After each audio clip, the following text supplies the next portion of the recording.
Good morning nga po pala sa inyo. Dahil sinisikmura ako kanina, sabi ko sa asawa ko kumain kami ng mami. Sa paborito namin mamihan, dito lang yan, sa Ross Boulevard, tapat ng US Embassy. Emerald Restaurant. Dito kasi, kaya gusto namin kumain. Dating sa mami, pao dito, hindi lasang bechin, hindi lasang nor. Talagang malalasa mo ang lasa ng karne. At ang noodles nila dito masarap. Dumidikit sa ngipin. At dito, pag kumain ka, mararamdaman mo na special ka. Dahil ang makakasama mo o makakatabi mo kumain dito, kung hindi inchik, kekwa. Kaya pakiramdam mo rito, nasa ibang bansa ka.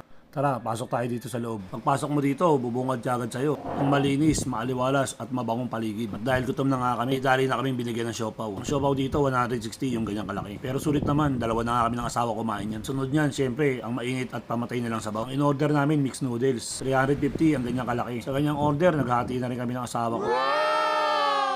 Samahan na rin namin ng dumplings dito, ang masasabi ko masarap at siksik sa laman. Pagdating sa mami, inire-recommend ako ang Emerald dahil sigurado hindi ako mapapaya sa inyo. Nakikita nyo naman, umuusok pa.